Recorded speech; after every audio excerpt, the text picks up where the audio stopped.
system on our beloved planet is an eloquent expression of the universe's astonishing ability to come into perfect balance, and then to do what life is meant to do, to thrive. Thriving is the natural flow of life.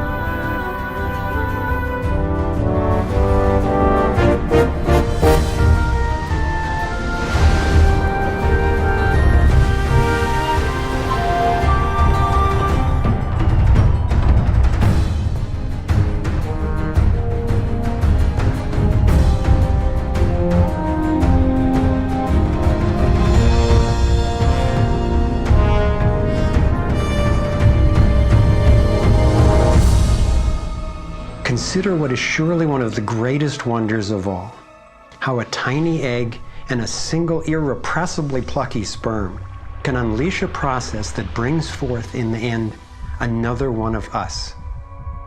A being of vast ability and unlimited potential, with a brain capable of complex and soaring self-reflection, legs made to dance and run, fingers nimble enough to weave a basket, play a violin, caress a face. If nature teaches us anything, it is that life is meant to work, and that like every living thing, our purpose is to thrive.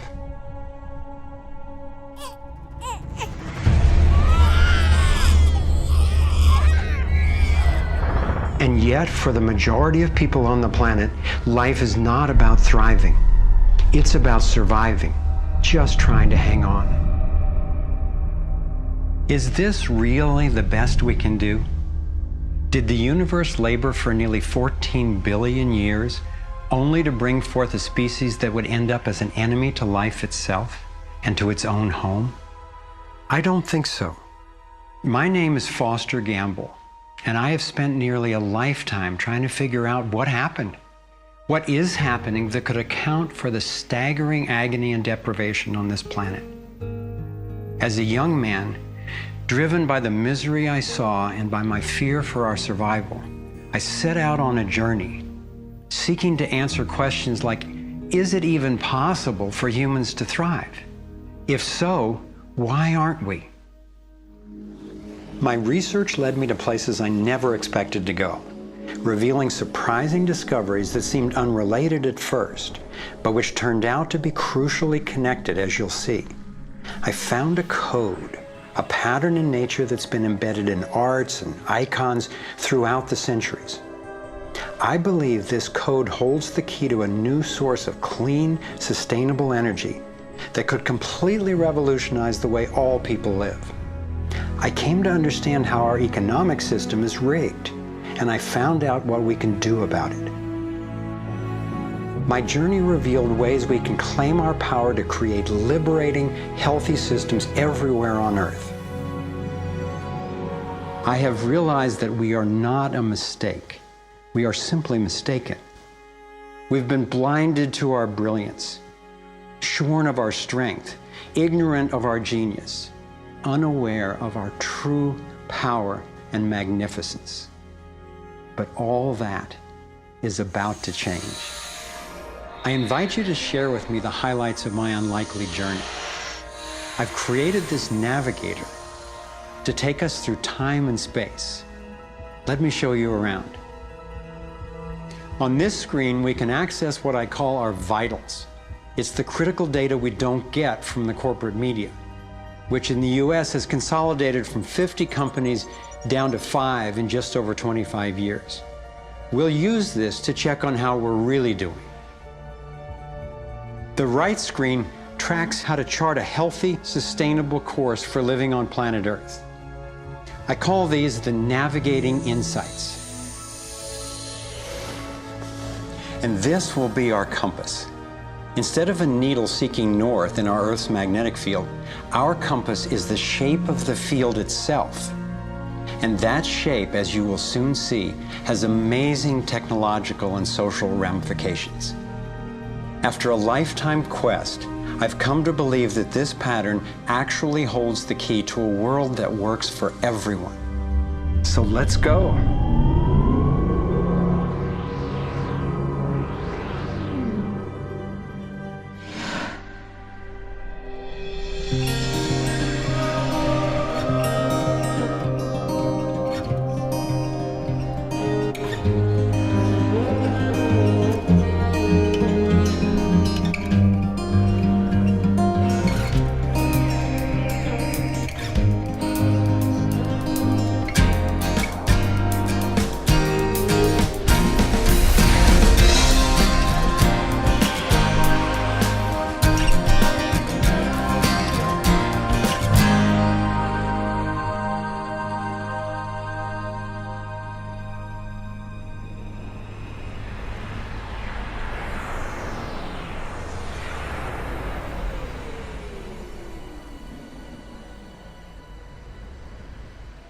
I grew up in a world of privilege and power, attending elite private schools and then Princeton University.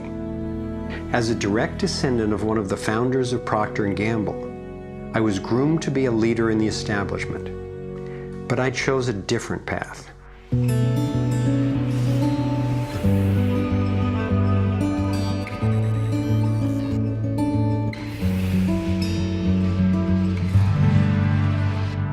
I began to wake up when I was in elementary school. Adults were teaching me that the way to protect myself from a nuclear explosion was to duck under my desk and cover my head. That's when my serious questioning began. A couple of years later, I had a direct experience of universal energy. It happened one day when I was riding on a school bus, gazing out the window.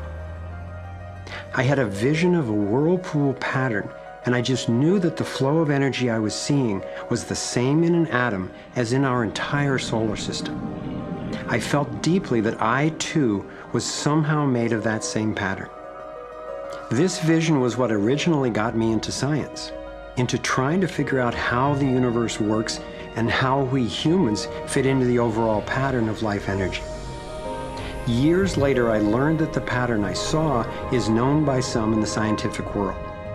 It turns out that in 1921, Albert Einstein got a Nobel Prize for discovering that when energy is released in the universe, there are little packets of wholeness that emerge.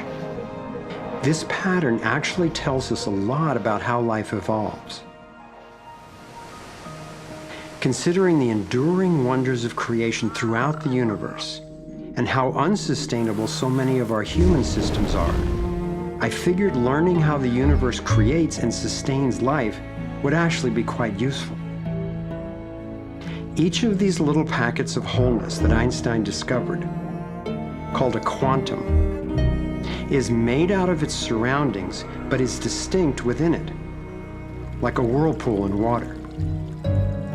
These packets are always the same pattern, no matter what size, and they are surprisingly relevant to issues as seemingly disconnected as the wars in the Middle East, the global financial collapse, and how to achieve justice for everyone.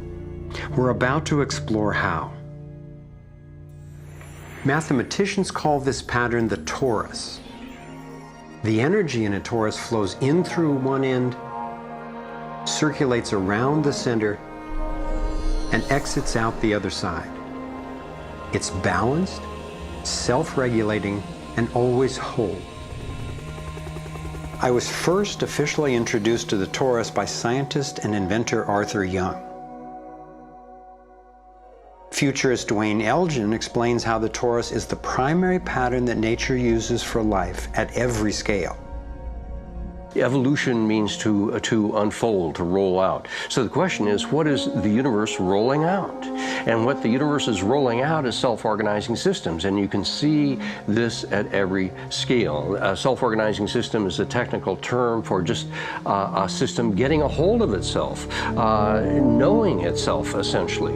And if we go to nature, we can look at and we can see these self-organizing forms throughout. We can see it in the cross-section of an orange, the cross-section of an apple. We can see it in the dynamic nature of a tornado. We can see it in the magnetic field around the Earth, a similar magnetic field around an individual. We can see it in the structure of an entire whirlpool galaxy. We can see it in the structure of a small atom. At every scale, throughout its entire history, the universe has one single project. It's growing toruses. The universe is a torus growing factory.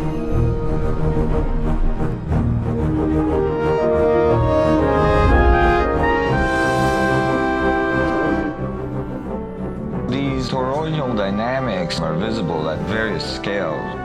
One of them is at the galactic level, which are huge spinning structures with billions of stars in it.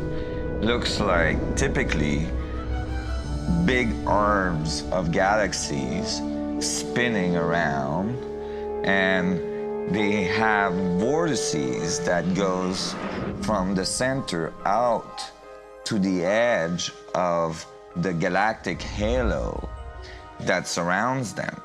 Stars move from this galactic disk out to the halo, down the vortices, and back out again. Stars like Arcturus, for instance, we know have done that path already. That's the appropriate description even for the atmosphere of our planet. The weather goes from the North Pole down to the equator and then back up, from the South Pole up to the equator and then back down. Even the dynamics on the surface of the sun are very similar. Of course, here we're looking at it from an external perspective on a small scale model. When you look at the solar system embedded in the galaxy, embedded in the cluster, embedded in the supercluster, we're traveling in this boundless sea of infinite torus flow.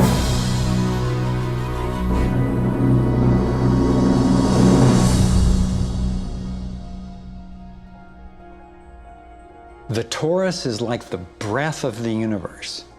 It's the form that the flow of energy takes at every scale of existence.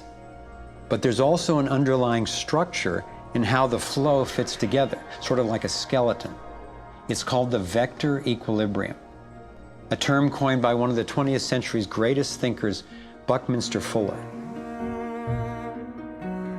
Inspired by Fuller's visionary work, I spent decades researching the dynamics of the vector equilibrium and the torus. I became so excited by the potential of the toroidal energy form that in 1997 I co-founded a multidisciplinary think tank called the Sequoia Symposium to study the pattern and explore its applications.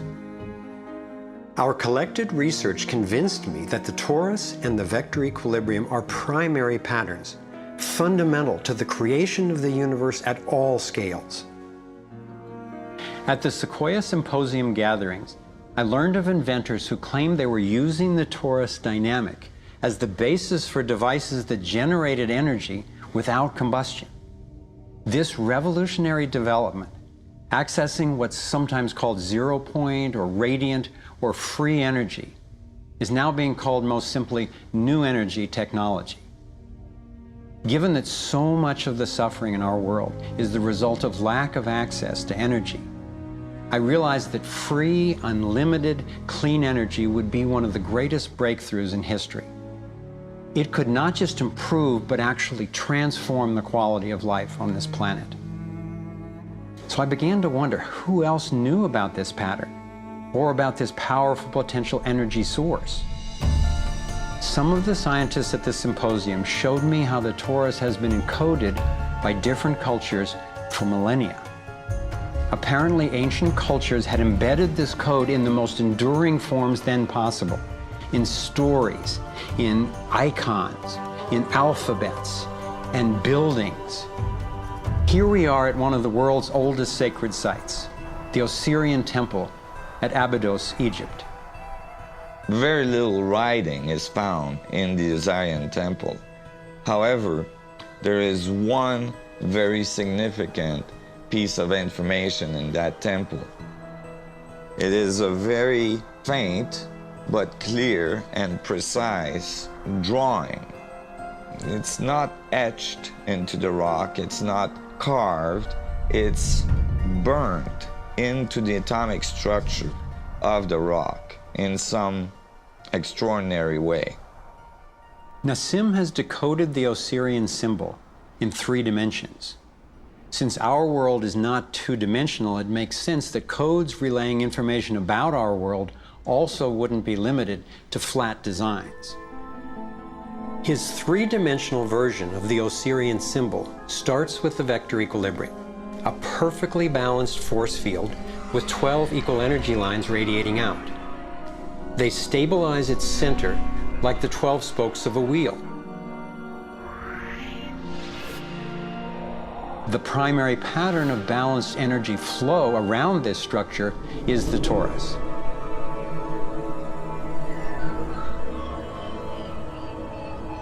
Here we expand to the next larger scale with a total of 64 pyramids called tetrahedra.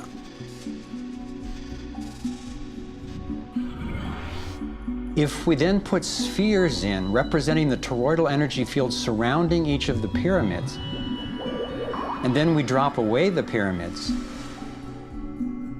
we end up with a matrix that is, amazingly, an exact overlay for the Osirian icon, a 3-dimensional model of the same pattern that was burned into the rock wall of the Egyptian temple thousands of years ago. Now we travel across continents, from Egypt to China, where the same geometry appears at another sacred site built in 1420. Then you go to the Forbidden City, where the sun gods reside, and where you find at the entrance the Fu dogs, the guardians of the knowledge. They guard the knowledge under their paw. The same geometry of 64 energy units is encoded again. I started wondering, is it just a coincidence that the exact same design appears in significant places on 2 different continents? But then Nassim showed me that this geometry of 64 is encoded time and again in cultures across the centuries and from all over the world. The Hebrew Kabbalistic tree of life creates the same structure we just saw, with the vector equilibrium again embedded at every level. The ancient Chinese system of wisdom called the I Ching is based on 64 hexagrams, symbols with 6 lines in a set, some continuous, some broken. These can be put together as the 6 edges of a tetrahedron, and together would form the 64 tetrahedron crystal.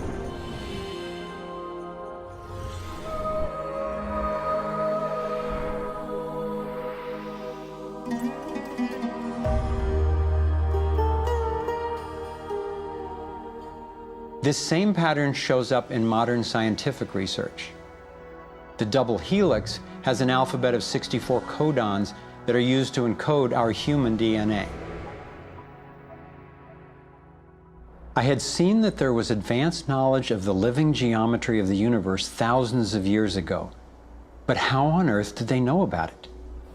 Most of the stories of ancient Egypt and Mayan and Incas talk about sun gods coming to the earth and teaching them engineering and writing and all of their science.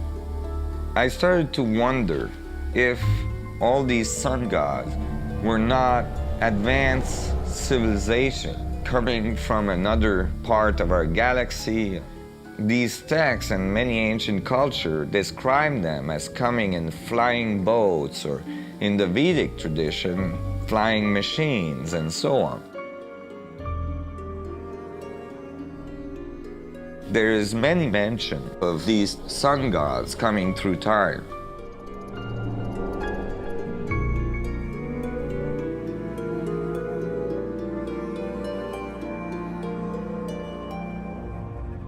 Could these early pilots from beyond our world be the ones responsible for sharing the knowledge of this code?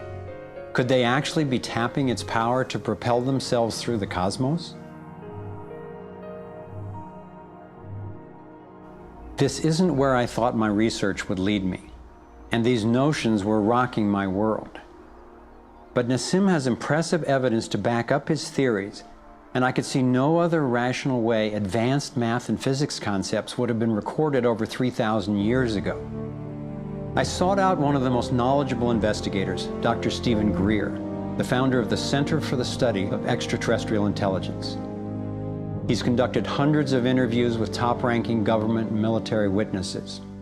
And so when we talk about extraterrestrial intelligence, we're talking about civilizations that have reached the point of being sentient like we are, but whose technologies and perhaps social capabilities are such that they've been able to become interstellar or interplanetary civilizations. And when you look at the fact that the most conservative estimates are in the Milky Way galaxy that there are at least 10,000 Earth-like planets that have intelligent life on them, and that at least half of them are likely to be as advanced or more than ours, it's almost a certainty that there's intelligent life out there that have mastered the laws of the universe beyond what's currently taught at MIT and Caltech, to be able to transfer through space-time in real time through vast distances of interstellar space. We have over 4,000 cases where these objects have landed on terra firma and left physical evidence. We have over 3,500 pilot cases. We have hundreds of cases, including ones from the highest ranking investigator at the FAA, John Callahan, and numerous other operators where these objects have been tracked on radar going tens of thousands of miles per hour or dematerializing and then reappearing in another point in the sky. Yes, there have been ET visitation, there have been crashed craft, there have been material and bodies recovered. We have contact with aliens not originating from some foreign country, but from some other solar system. And I have been a party to that. There were documents that I have seen that refer to the Roosevelt having several instances of UFO flyovers, and particularly after they took on board nuclear weapons. And my SEAL told me, Jordan, this, what have you got in your log? This never happened. The crew going on duty and the crew coming off duty all saw the UFO just hovering in midair. It was a metallic circular object, and from what I understand, the missiles were all shut down. That means they went dead, and something turned those missiles off. Now, remember, all this stuff is flying at several thousand miles an hour. So this thing fires a beam of light at the warhead, hits it, and then this thing flies up like this. Meanwhile, we're all going like this, fires another beam of light, goes around like this, we're going like this, fires another beam of light, goes down like this, fires another beam of light, and then flies out the way it came in. And the warhead tumbles out of space. The feeling at the time was that it must have been extraterrestrial. They took the film and they spooled off the part that had the UFO on it, and they took a pair of scissors and cut it off. They put that on a separate reel, they put it in their briefcase, they handed Major Mansman back the rest of the film and said, "Here, I don't need to remind you, Major Mansman, of the severity of a security breach. We'll consider this incident closed." But who do you tell that you were involved in a UFO incident without them looking at you like you ain't wrapped too tight?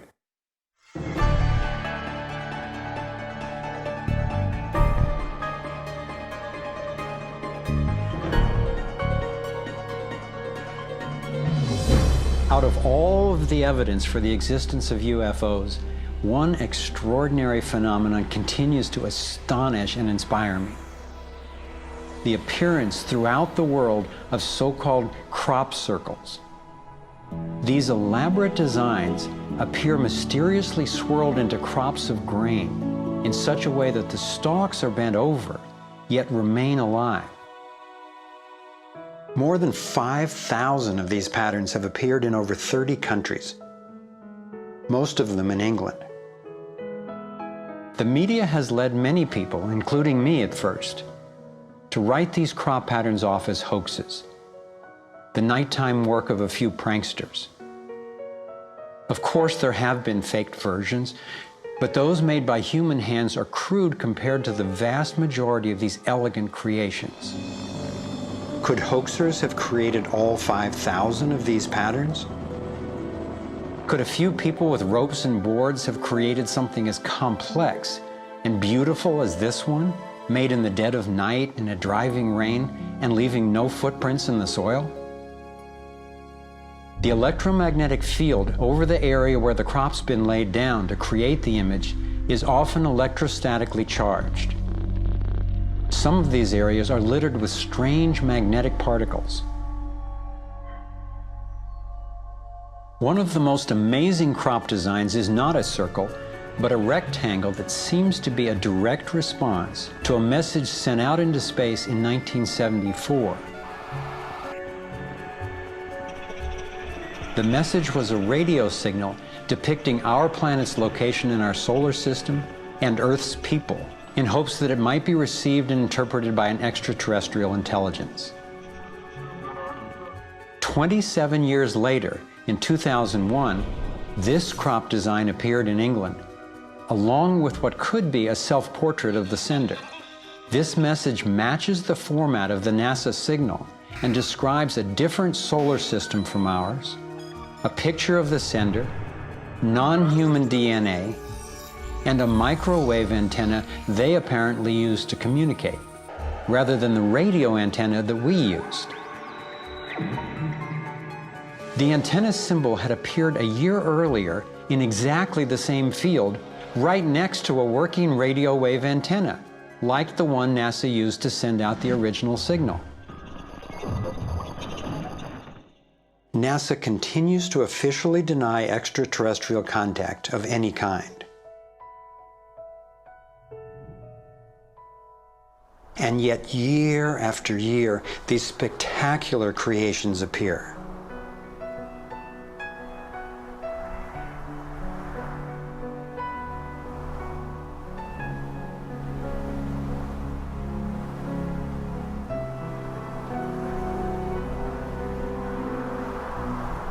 So what might these remarkable designs mean? Here are some two-dimensional versions that seem to be revealing the torus in 3D.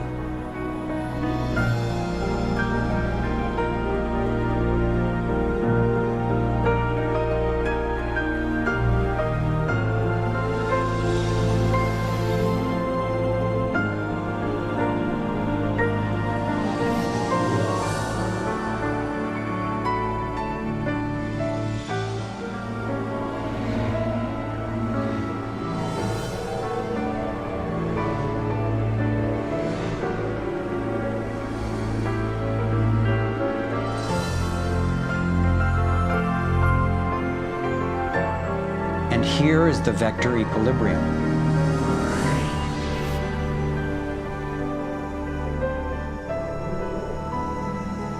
And the related pattern of 64 that we saw encoded in the arts of so many ancient cultures.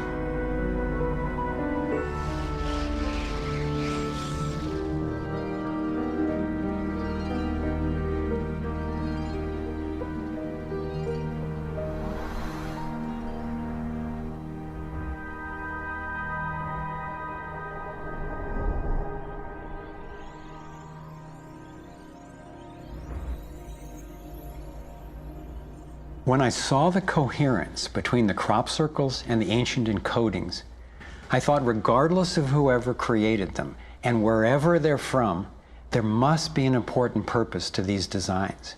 They're so coherent. I've come to believe that the pattern of the torus and the vector equilibrium, especially in the form of the 64 tetrahedron crystal, is showing us how energy works in the universe so that we can learn to align with it. I believe that they're giving us a model for accessing energy in a clean, safe, and limitless way, and a new means of propulsion. What more important message could there be to get to us, and especially now, from their perspective, as we're beginning to extend our careless reach beyond our planet? I got further confirmation of this notion when I met Dr. Jack Kasher, a former professor of physics at the University of Nebraska, who has also researched UFO phenomena. Presenting at a Sequoia Symposium, Dr. Kasher showed a remarkable series of drawings by a woman named Lane Andrews, who claimed to have been invited onto an extraterrestrial spacecraft. I was startled to see her detailed sketches of the toroidal energy field that she said propelled the vehicle and protected the passengers. I subsequently interviewed James Gilliland. James has many hours of UFO footage from his ranch near Mount Adams in Washington State. He also claimed to have gone on board an alien spacecraft. What blew my mind was that he had never met Lane Andrews and had no knowledge of her experience, yet he described a phenomenon that was amazingly similar: numerous ships with spinning rings of light. Could it simply be coincidental that James and Lane described the same Torus dynamic, and that both of these people have been harassed extensively by government and military agencies? To some, the idea of UFOs may sound crazy, and yet from another perspective, it is completely plausible. The Earth is about 4.5 billion years old. That's 4,500 million years old. What if there's another planet that's almost exactly like us? Almost exactly. 4,501 million years old. They're 1 million years ahead of us. And on a galactic scale, they're almost our twin brothers. So where are we going to be in 1 million years? We'll have solved all these problems, and there's another way, whether it's wormholes or warping space. There's got to be a way to generate energy so that you can pull it out of the vacuum.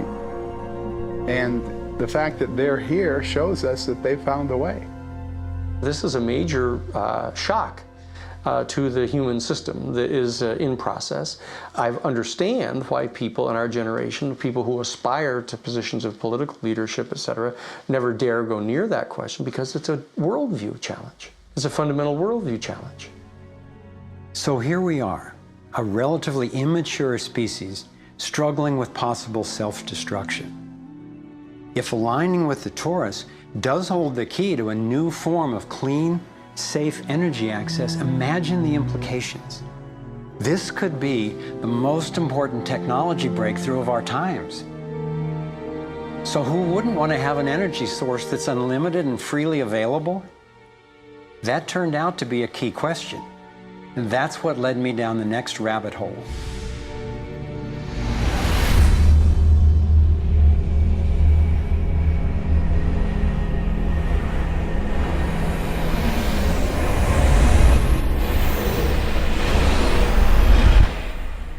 It turns out that scientists as far back as the early 1900s have been developing alternative ways to access electricity without combustion. Nikola Tesla believed he had tapped into what he called radiant energy. Many scientists believe he was accessing what's now called free energy. But before Tesla could finish the project, his financier, banker J.P. Morgan, who had a monopoly on the copper used for electrical lines, recognized how Tesla's invention could transmit electricity without wires. He then shut down Tesla's funding. Tesla's lab was burned down and he was ostracized, all for trying to implement his vision of unlimited energy for everyone.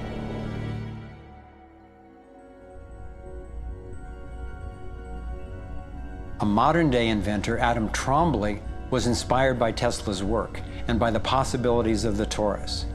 Trombly built a dynamo, a direct current generator that accessed electrical power right out of the air.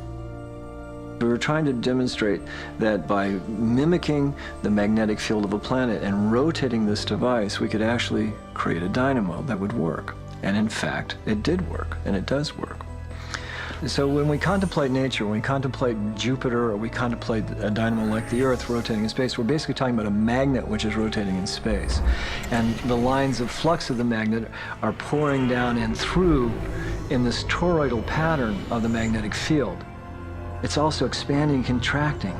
It's breathing. It's taking in the energy of space literally and transforming it. Right here in this toroid, we have enough energy to transform the entire Earth. And that's not just a theoretical statement, it's literally true. To contemplate the implications of this means that every single place on Earth suddenly has power. Every single person on Earth suddenly has power. We have universal abundance. Trombly had been invited to demonstrate one of his generators at the United Nations and the US Senate. But these events were undermined by the first Bush administration. Then the device itself was taken in a government raid. Trombly's experience isn't unique. Almost every time I found an inventor with a promising new technology in the field of free energy, he told a similar story of suppression. Inventor John Bedini began working with Tesla's theories of radiant energy decades ago and has produced an assortment of battery charging devices that generate more energy than it takes to run them. He announced that he was going to start offering them at low cost. Soon after that, he was attacked in his lab and warned not to produce the devices. For his own safety, he had to let go of marketing free energy. These are all devices from labs I personally visited.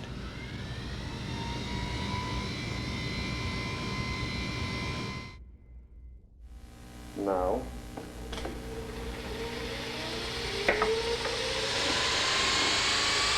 Now, the quality of this footage is obviously poor, and I'm not expecting this to convince you. My point is that being there with these inventors, accompanied by experts, and seeing these new energy devices in operation convinced me that the technology is real. And the implications of that to me are absolutely thrilling. Canadian John Hutchison not only created some free energy batteries, but also used Tesla's theories to counter gravity, to make objects float. This could revolutionize the field of propulsion. His lab was raided and equipment was taken by police and government officials in 1978, 1989, and again in 2000. One of the scientists we were going to interview for this film was Dr. Eugene Malov, an engineer from MIT and Harvard, and editor of Infinite Energy magazine, which covers both theoretical and technological developments in the new energy field.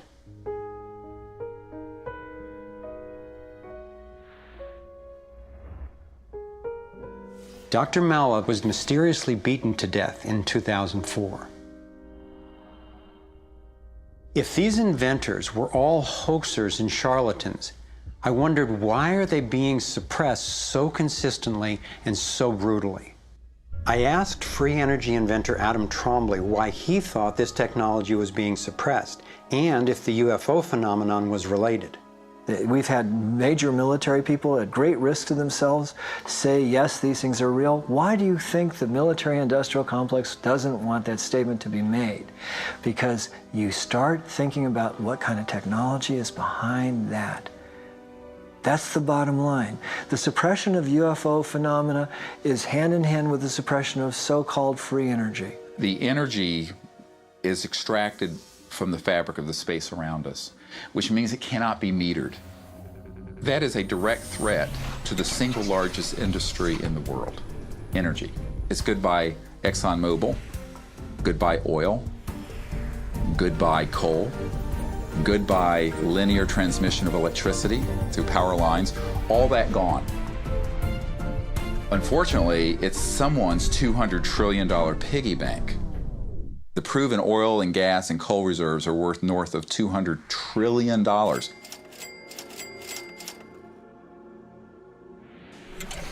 This information coming out would completely change geopolitical power more than anything since, well, in recorded human history. And it would happen in a generation. I started to examine the breakthrough solutions, and much to my surprise, these concepts have been proven in hundreds of laboratories throughout the world, and yet they have not really seen the light of day. Rather than smashing things together and trying to control the explosion, these new technologies rely on blending, of dancing with what naturally is. The common denominator of all the free energy devices I've seen is that they mimic, in one way or another, the torus energy shape. You don't have to believe in free energy technology to be concerned about the repression of ideas and inventions. I found myself thinking, what better way to justify our dependence on oil, coal, nuclear, and other dangerous and dirty technologies than to claim there are no better, cheaper alternatives? It was my beloved wife and creative partner, Kimberly, who kept bringing me back to the human implications of my scientific research. For me, as intriguing as the Torus and ETs and free energy are, the most compelling question was, would understanding these things really help alleviate human suffering in any way? And it turns out it can. So much of the pain on the planet has to do with the lack of access to energy. Can you stay warm? Can you get food and water? Can you get hospital care? All that has to do with energy access. If there is a fundamental pattern, which makes sense to me that evolution would be efficient in that way, and we can align with that pattern to create new technologies that will solve these problems, then it's worth it to me to open my mind to these socially taboo subjects. If the new energy technologies were to be set free worldwide, the change would be profound. It would affect everybody. It would be applicable everywhere. These technologies are absolutely the most important thing that's happened in the history of the world. So given the stakes, I decided to ask who's benefiting from suppressing scientific research? Whose wealth and power are threatened by access to clean, free energy? Who has a motive to set up a world where so few have so much and so many have so little? As an independent researcher, I followed one of the cardinal rules of investigative journalism. If a story doesn't make sense, follow the money.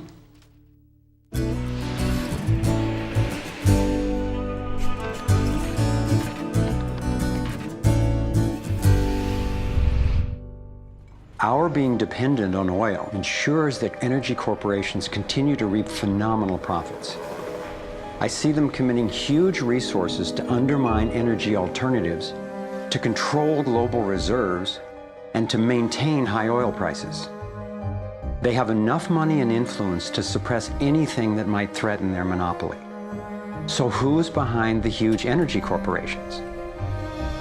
The Rockefellers' oil empire got started in 1870 when John D. Rockefeller founded Standard Oil and became America's first billionaire. Standard Oil has since morphed into ExxonMobil and others. And the Rockefellers control our food as well. They were primarily responsible for the global shift to large-scale petroleum-based agriculture. I remember the so-called Green Revolution of the 1960s and 70s.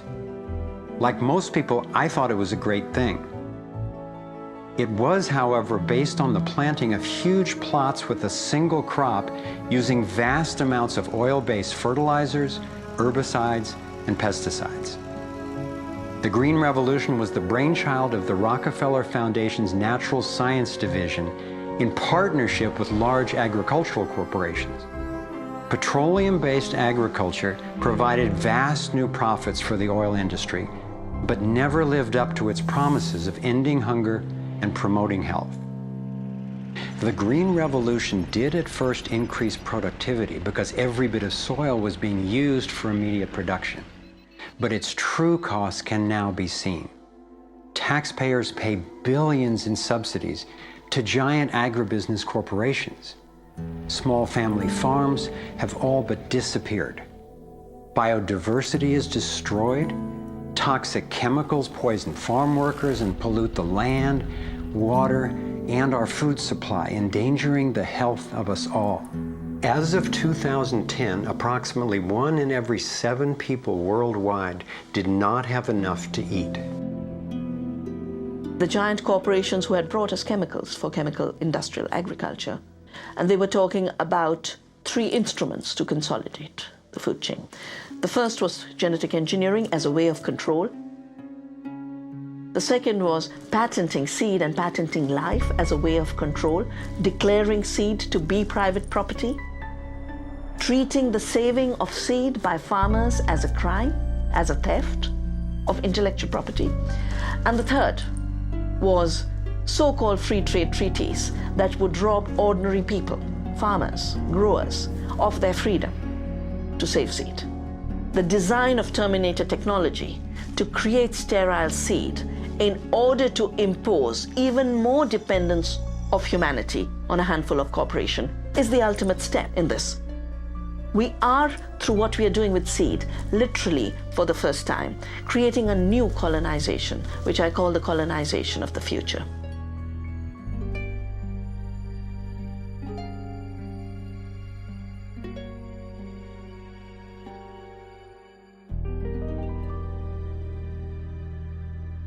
So in two crucial areas, energy and food, the same elite banking families and their corporations have taken control, and the consequences have been devastating.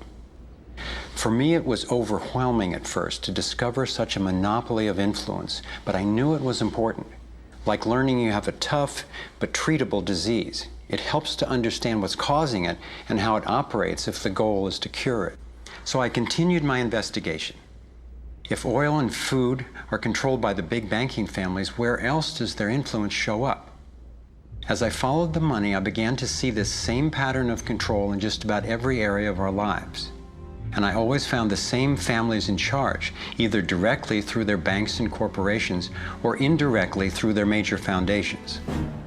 Again, it was the Rockefellers who created the National Education Association with help from the Carnegie Foundation and later from the Ford Foundation.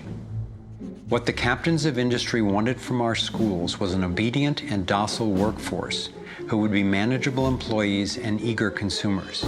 Schools are to establish fixed habits of response to authority. That's why it takes 12 years.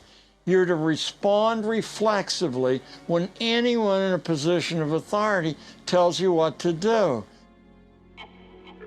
Like education, health is yet another area dominated by big money and corporations. The American Medical Association, for example, is largely funded by the Rockefellers, who use their funding to influence AMA research and decision-making.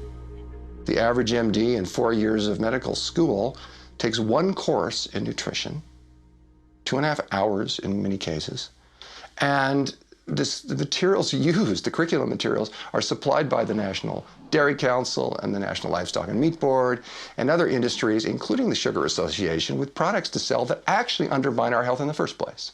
Unfortunately, the way the system of medicine is set up, medical education is primarily funded by pharmaceutical companies.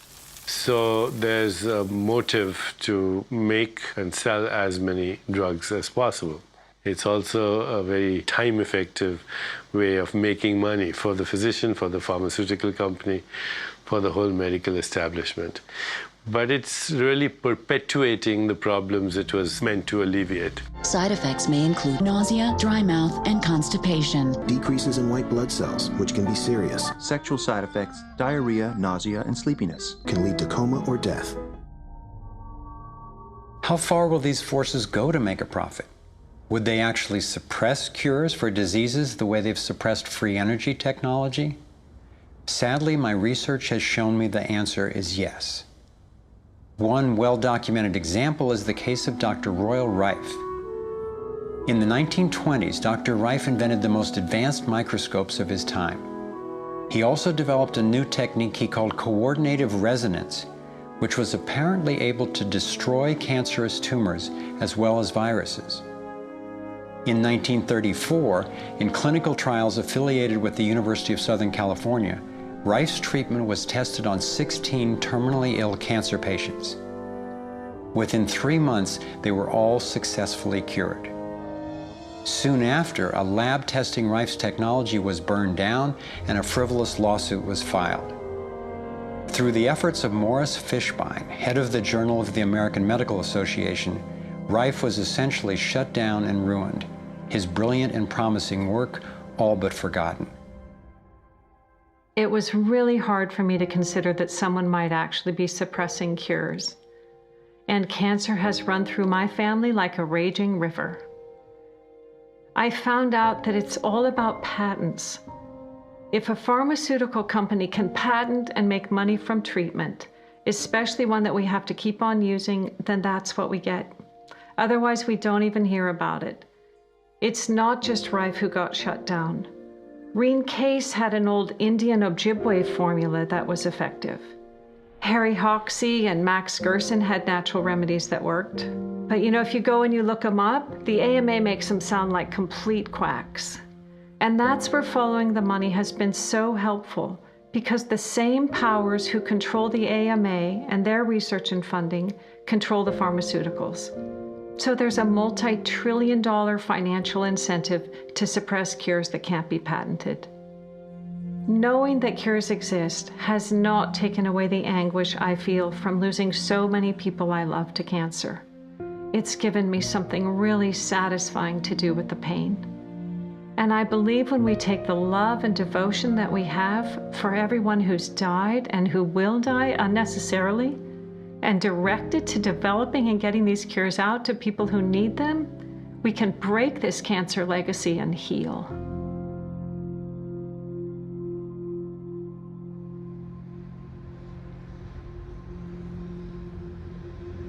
As difficult as it was for me, I have come to an inescapable and profoundly disturbing conclusion. I believe that an elite group of people and the corporations they run have gained control over not just our energy, food supply, education, and healthcare, but over virtually every aspect of our lives. And they do it by controlling the world of finance, not by creating more value, but by actually controlling the source of money. When I followed the money, I found that it took me up the levels of a pyramid. Here we are at the bottom level going about our daily lives. Above us is government, people who are given a monopoly on force and use it to tax and control us whether or not we agree. But who controls them? At the next level are the corporations. Many would say that it is now corporations and not nation states that rule the world. They call it a corporatocracy. To acquire the world's resources and control the markets, this corporatocracy must have access to cheap money. The big corporations get their loans at special rates from the big banks, which means that those who control the major banks, the moneyed elite, ultimately control the corporations. As I've followed the money, I've learned that almost everything I once believed about money is simply not true. It's interesting how few questions we actually ask about very everyday things, like when we go into a bank and we ask for a loan of, say, $50,000, £50,000, what actually happens? You see, most people live their lives based on a kind of vague image of what happens. What actually happens is you ask for £50,000, they type into your account £50,000. That's all they do. They don't mint any coins, they don't print any money, they don't move any precious metal anywhere, they just put £50,000 into your account on a computer screen. From that moment, you start paying interest on money that has never, does not, and will never exist. It turns out that banks actually have about 9 times as much money loaned out as they have on reserve in their vaults. This is possible because of what's referred to as fractional reserve lending. The way it works is that the Federal Reserve, or the central bank in any country, is legally allowed to determine the amount a bank must have on reserve.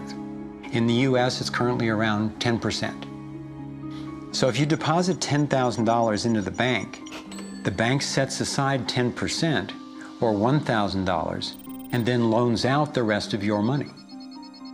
The way it works is, say another person comes into the bank and asks for a car loan of $9,000. At this moment, the bank loans out the $9,000 from your original deposit. It isn't there anymore. The borrower then pays the person selling the car, and they go deposit the money into another bank, which is part of the same central banking system. This $9,000 is treated as a new deposit, and the process continues. The money gets redeposited and reloaned until the initial deposit of $10,000 becomes $100,000. The banking system just created $90,000 by loaning out your money.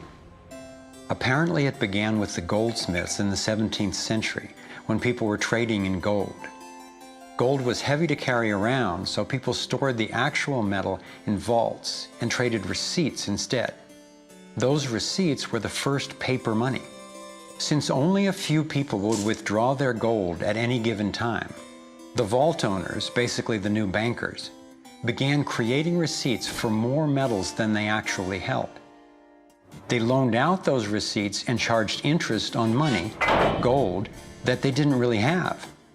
That's how our so-called fractional reserve system was born. In this system, the bankers get to make up money out of nothing, while the rest of us have to work hard to earn it. It has created a modern form of serfdom where the mass of society is now working to pay off their debt to the banks.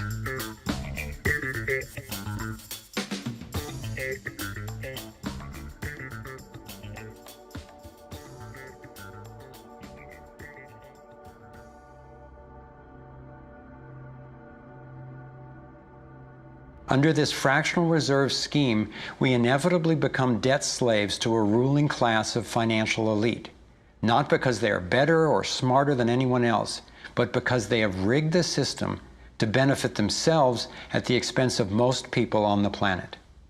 Catherine Austin Fitts is an expert on this issue. She was an Assistant Secretary of Housing and Urban Development under President George Bush Sr., and then an advisor to the Clinton administration.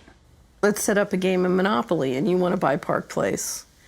What I can continually do is just print money, give myself more money, lower the value of your money by printing more. No matter how hardworking you are or how successful you are, I can always end up buying you for free. So how come if you or I make up money, it's called counterfeiting, but if the banks do it, it's increasing the money supply? How did the banks get this power? This is Jekyll Island, where in 1910, representatives from the Rockefellers, Rothschilds, Morgans, and other private bankers gathered secretly to draft the legislation that would create the Federal Reserve. Ed Griffin literally wrote the book on what happened at Jekyll Island. Central banks are banking cartels which have gone into partnership with the respective governments in the countries where they operate. And they've been given monopolistic power over the creation of the nation's money supply. That's what the politicians handed to them as a gift, you might say, for the partnership. Now, in return, what did the bankers do for the politicians? They promised to create money out of nothing, now that they've got this legal power to do it anytime the government needs it. And since 2008, we've witnessed the greatest fake money printing run in recorded history. This financial sleight of hand disguises the costs, hides who's to blame, and leaves us as debt slaves working to pay off the bill. I found it revealing that in the same year the Federal Reserve was founded, 1913, the Internal Revenue Service was also established. An income tax was then instigated so you and I would have to pay the politicians' debt plus interest to the bankers. The problem is we have a privately owned central bank system in the United States disguised as a government-owned system. Now, if you look in the telephone book here in the Washington, D.C. area, you look up for Federal Reserve in the blue government pages, it's not there. It's in the white pages right next to Federal Express. It's a privately owned central bank. What is the proper relationship, what should be the proper relationship between a chairman of the Fed and a president of the United States? Well, first of all, the Federal Reserve is an independent agency, and that means basically that there is no other agency of government which can overrule actions that we take. There is no other agency of government which can overrule actions that we take. We have a private bank that prints money on behalf of the Treasury. The Federal Reserve prints money on a debt-based system which creates scarcity. But it puts a group of insiders in a position of having access to all the data about the economy when we don't. So you have a small group of bankers who understand the data on how the money works in the economy, and it gives them the ability to print money in a way that the insiders are protected and everybody else is drained. Catherine went on to compare a healthy economy to a vibrant torus, balanced, freely flowing, and energized throughout, in contrast to what's happening in our current economy. What you have is a system that's very dynamic, and it's trying to optimize. But But intertwined in the core of it, you have a tapeworm. The way a tapeworm works in your body is it injects a chemical into your body that makes you crave what's good for the tapeworm and bad for you. You have a parasite that's very much manipulating and engorging itself at the expense of the whole. We live in a tapeworm economy where the financial elite are the tapeworm and they're feeding on us. And they don't like it when people blow their cover. After Catherine began exposing government corruption at the highest levels, the FBI raided her company and seized its assets. She was dragged through the courts for 10 years before being found innocent. So we've got the Federal Reserve, a privately owned corporation with a monopoly on creating money, but with no accountability, backed up by a government with a monopoly on force. The country got sold on the Fed as an institution that would help stabilize the economy and remain independent of politics. But in fact, in close to a century of existence, the Federal Reserve has done just the opposite. Since they took charge, we've been robbed through inflation, and the purchasing power of the dollar has declined more than 96%. And the wealth gap makes it clear most of the money is going to a very few.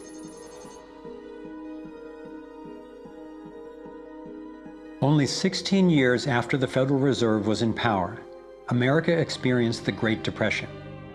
My research revealed that before the big crash in 1929, the elite bankers pulled their money out of the stock market.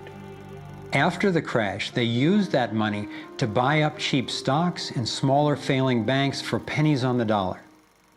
Among the bankers who consolidated their wealth this way were the Rothschilds, Rockefellers, and Morgans. A similar scenario played out in the 2008 financial collapse, with the same bankers benefiting. In the years leading up to the collapse, the biggest banks, including Bank of America, Citigroup, and Chase, controlled by the Rothschilds, Rockefellers, and Morgans, were bundling and trading bad loans that they knew would eventually fail. It's like putting rotten oranges in a box and selling them as grade AAA. The bundlers of the debt knew it was only a matter of time before someone would open that box and see that the content was worthless, since they were the ones who packed the boxes in the first place. When the rotten oranges, what we hear about as unsound loans, derivatives, and credit default swaps, were finally discovered, everyone was impacted. People lost their homes, their jobs, their businesses, and their retirements. Meanwhile, the biggest banks who created the problem in the first place were the ones who got bailed out. Why's that? Why would the Federal Reserve give trillions to the banks, even though the majority of Americans were against bailing them out?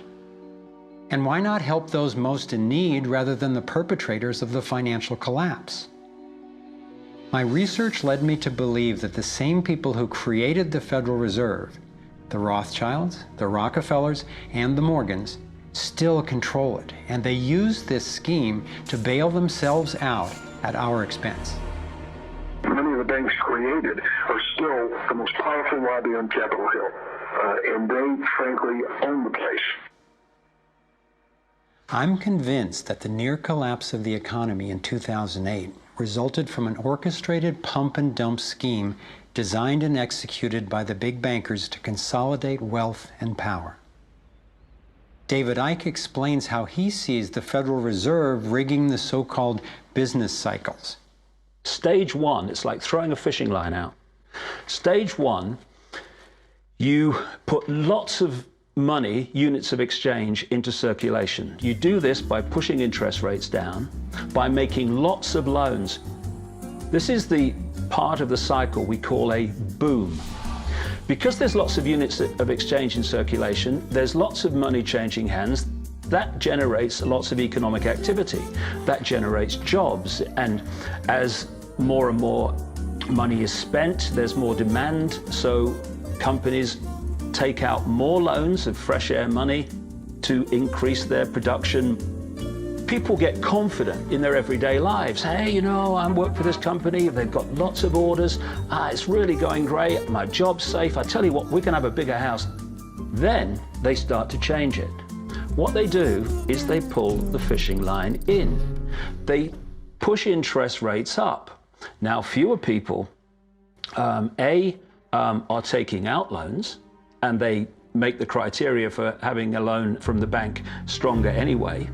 And also, now, as interest rates have gone up, a larger part of people's income is going to pay back the extra interest and not being circulated in buying things.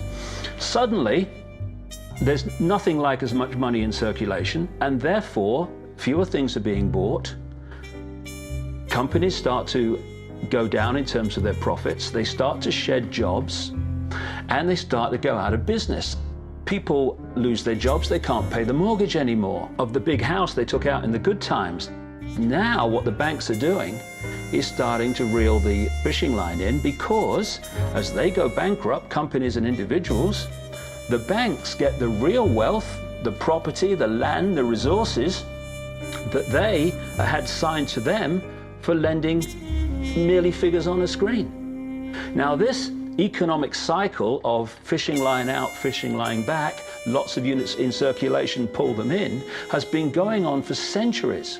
And what it's done, it's stolen and accumulated the real wealth of the world in the hands of the few.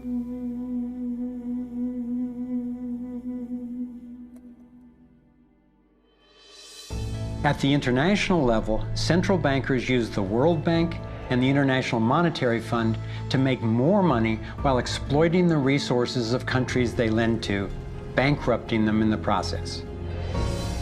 The central bank of central banks is the Rothschild-created Bank for International Settlements. The elite are positioning themselves to control access to virtually everything we need to survive. No matter where you go in the world, the money is controlled by the banking system. They decide if people eat or if they don't eat.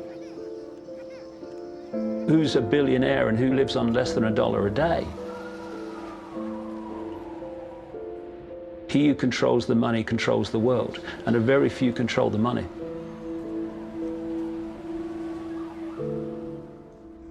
At this point, my view of the world had been turned upside down. I was struggling with the realization that the failure and suffering of so many is actually success and fulfillment for a few.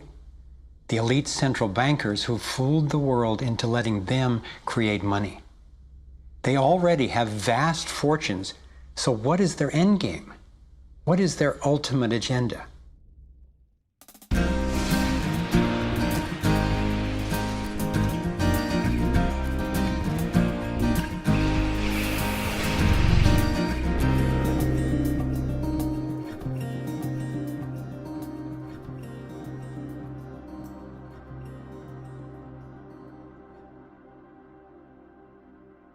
I kept running across compelling evidence and credible experts saying that the secret agenda of the banking elite is nothing less than total global domination. At first, I resisted the idea, but I was committed to finding out what was keeping us from thriving, no matter where it might lead. One night I woke up at 3 a.m. with the burning question: if this small group wanted to dominate the entire world, what would they need to control to accomplish it? I jumped out of bed and started making a list. First and foremost, they'd have to control money, and they do. Controlling money allows them to run everything else. They'd need to control energy, and they do. They already control big agriculture and world trade. They're buying up water supplies worldwide. They've got health in their pocket, and they're trying to suppress natural alternatives. Mainly, they'd have to control what information we'd get and how we'd react to it. In America, the internet, our greatest tool for communication and grassroots organizing, is currently not controlled or censored, but its open status is being attacked from all sides. Governments, corporations, and the United Nations are all attempting to take control. For complete domination, dissent has to be controlled. They'd need to take away our rights, spy on ordinary citizens, and track every aspect of our lives. As the day dawned, I knew that a powerful elite had almost everything set up to rule the world. And I had the frightening realization that Big Brother is not just coming, he's here now. We are already in the Matrix. So how do we get out? To envision that, I realized I needed to discover what their ruling structure looks like and how it works. A relatively small group of families, especially the Rothschilds, Rockefellers, Morgans, and Carnegies, along with the Harameins, the Schiffs, and the Warburgs, have been leading the controlling elite in the West for generations. I'm not implying that every individual in these families is aware of or active in the global domination agenda. However, I'm convinced the heads of these dynasties control the corporate and banking interests that carry out the sinister scheme that is destroying so many lives. Those secretly driving the agenda have been known by many names. Leaked reports confirm that they meet throughout the world, behind closed doors, to discuss their agenda. Then, like clockwork, their plans begin to show up in the media, finance, corporate, government, and military arenas. Of course, not everyone involved in these groups is in on the decision-making. There is a hierarchy of knowledge and participation. One of the primary symbols of the controlling elite is the all-seeing eye. It's on the dollar bill. It's on the American mass surveillance system initially called Total Information Awareness. It's on the British intelligence agency MI5. And it even oversees the Supreme Court complex in Israel, designed and funded entirely by the Rothschilds. I believe they've taken the majestic image of the Cheops pyramid and its legendary metallic capstone and perverted the meaning to represent those at the top being able to track and control all those under them.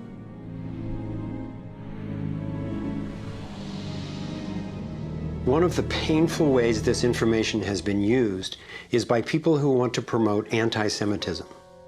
They wrongly call this a Jewish agenda and continue the ongoing racism that undermines and destroys so many lives. Let me be clear, this is definitely not a Jewish agenda. It's been documented that central bankers even funded both sides of World War II, as well as some of the corporations associated with Hitler's atrocities against the Jews. Since these people have more money than their families would need for generations, and since they have the power to create money, I don't believe wealth is their end goal. After you have all the material things that you could possibly want in life, what is left to excite you? And for many people, the answer is power, global power. They became intellectually elite. They began to think that they had a plan that was better than anybody else's plan. They got the idea that freedom is dangerous. If you give people freedom, you know what? They're probably not going to use it wisely like we think they should. We are smarter than they are. And for their own good, we should rule them. As I came to accept the idea of a ruling elite planning for total global domination, I began to hear these same people actually talking more boldly and publicly about it, only they call it the New World Order. When we are successful, and we will be, we have a real chance at this New World Order. It is a new world order with significantly different and radically new challenges. A new world order can be created. It's a great opportunity.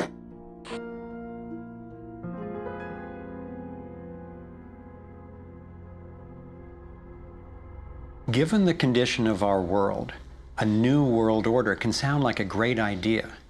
But I had to distinguish between what I was discovering about global domination, a one-world government run by an elite few, and the reality of our global interconnectedness, which is the realization that at a fundamental and even spiritual level, we are not separate, we are all connected. But the agenda for global domination is really the exact opposite. It's a divide and conquer strategy to keep us all pitted against each other, thinking that it's the Democrats or Republicans, the liberals or conservatives who are the problem, when both parties are ultimately serving the same plan. I believe we're heading toward a totalitarian world authority, actually a military dictatorship, run by a tiny elite who have all the power and make all the rules. If they succeed, there'll be nowhere to run, nowhere to hide. Think about it. The whole notion of conspiracy has been so ridiculed that it's socially challenging just to consider it. And there's always a reasonable sounding story to explain any one incident on its own. I personally used to try to justify how the same people consistently ended up with more money and more control by thinking they must just be taking advantage of the situation, but not actually causing it. But after nearly a decade of putting the issues and the evidence together, I am convinced it is not random, and that a few very powerful banking elite families and their political and corporate partners do have an agenda to dominate and control the rest of us. Once I got the reality and the scope of the agenda, I really had to think, how much do I want to know about this? Do I want to focus on the worst of what human beings are capable of? I decided it is worth knowing who these people are and how their organizations operate, because on the other side of the rage and the sadness are clarity and strength, the power we have to focus our efforts effectively now that we understand what's really going on. The greatest prison that people live in is the fear of what other people think. What happened to me as a result of all the ridicule I went through is that I stepped out of the fear of what other people thought. And it's only when you do it that you realize what a prison you lived in before. And what it gave me was a personal understanding of how easy it is for a few to control the many. All you have to do is dictate the norms in society, what is considered right and wrong, moral and immoral, good and bad, sane and insane, possible and impossible. And you build what I call a hassle-free zone. And if you live your life within that zone of perception, belief, and what you say and think, then people will leave you alone because you're normal. Once you step out of that pen and you start to express your uniqueness, what the Illuminati have created is a whole human population of prison warders who are jumping on those that are stepping out of the norm. And it's interesting, when you get to the edge of that hassle-free zone in what you say and you think, you're not thinking, if I do, what about the head of the World Bank? What's he going to say if I do this? No. We're saying, what will my mother think? What about the guys down the bar and the people at work? What will they say? And what the Illuminati have done by creating the norms, they have created an absolute army of people to impose those norms on each other. Their grand strategy for global dominance is already being implemented. They are carving up the world into superstates that transcend national boundaries so that we are easier for them to manage. They have already established the European Union and the African Union. Politicians from the United States, Canada, and Mexico, under the title of the Security and Prosperity Partnership, have been working on the northern part of what could arguably be called plans for an American Union. This has been going on for years without citizen or congressional consent. A Pacific Union is already in process. This is the organizational chart for global tyranny, the structure for complete control. Here are two of the most powerful men in Europe talking about moving to a single world government. It is extremely important that we, in this new ownership of global governance, have, particularly on both sides of the Atlantic, the implementation of the same rules in the same fashion. 2009 is also the first year of global governance with the establishment of the G20 in the middle of the financial crisis.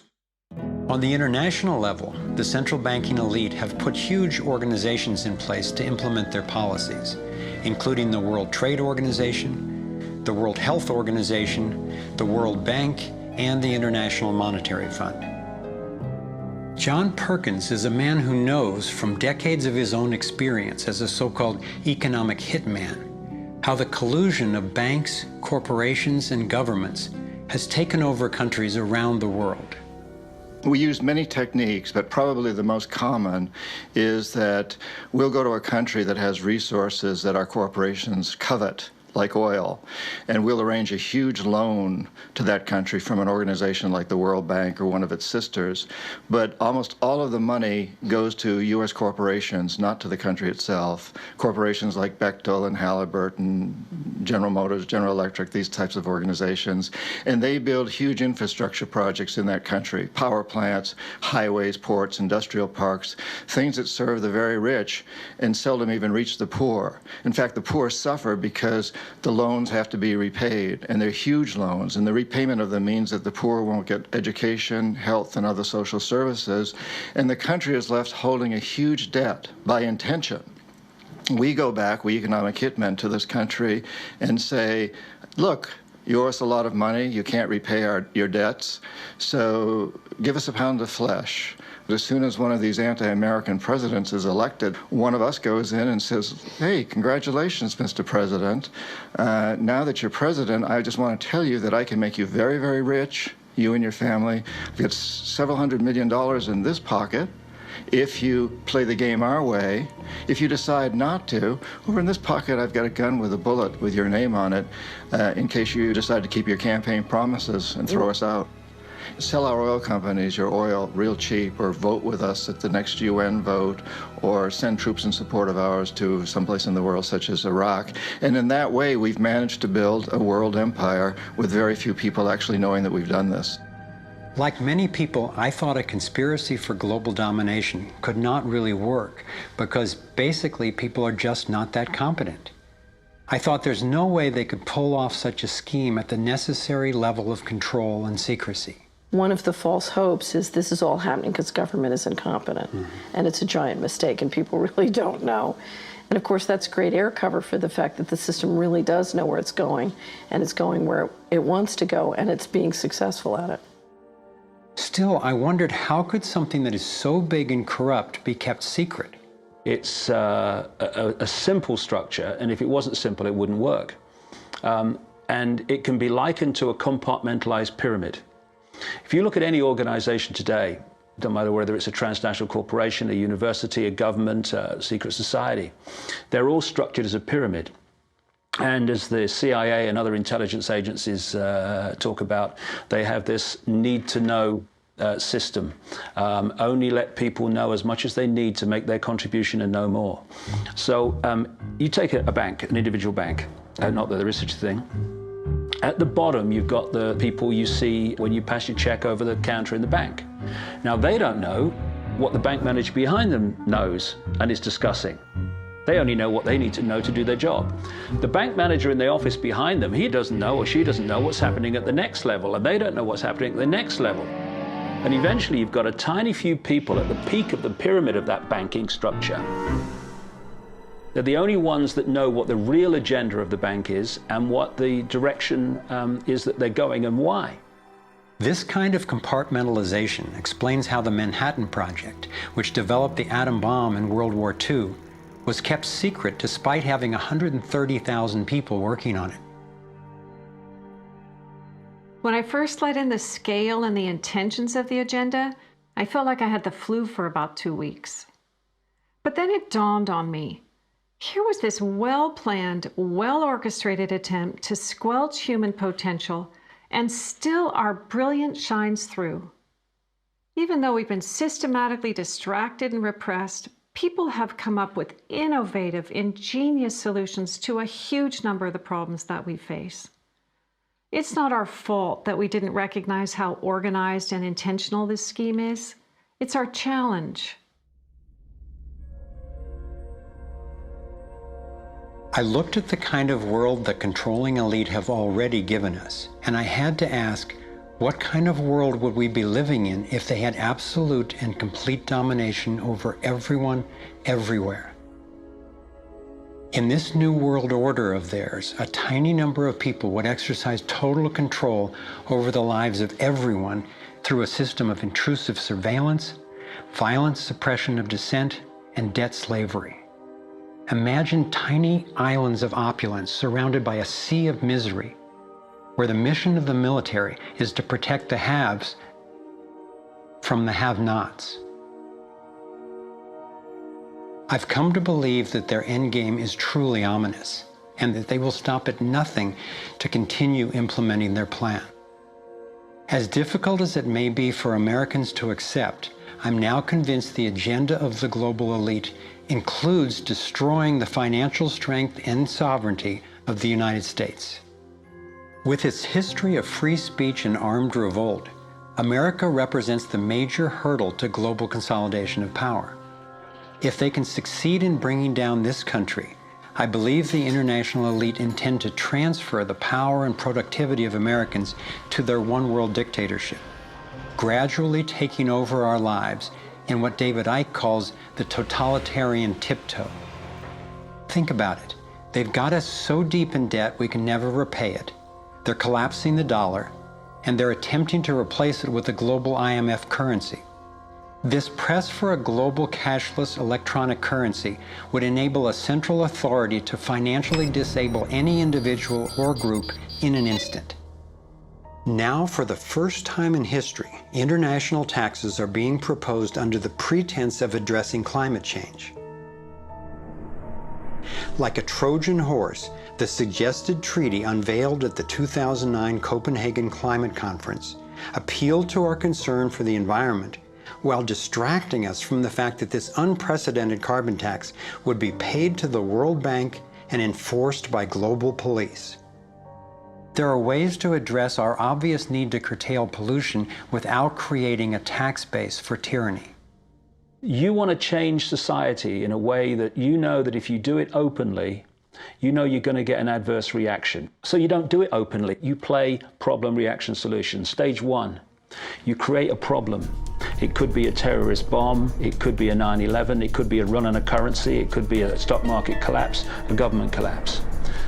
You tell the people your version of A, who did it, and B, why. And at this point, problem, reaction, solution would fall down if we had a media that was in any way related to journalism. Instead, the mainstream media is a public relations office for the official version of events. Turns out President George W. Bush was right about Saddam Hussein hiding weapons of mass destruction. The virtually only way or source of information that the public have about this event is from the mainstream media. And what they're looking at stage two of problem, reaction, solution is the reaction of outrage, of key fear. And they want the public to say to the government, something must be done, this can't go on, what are you going to do about it?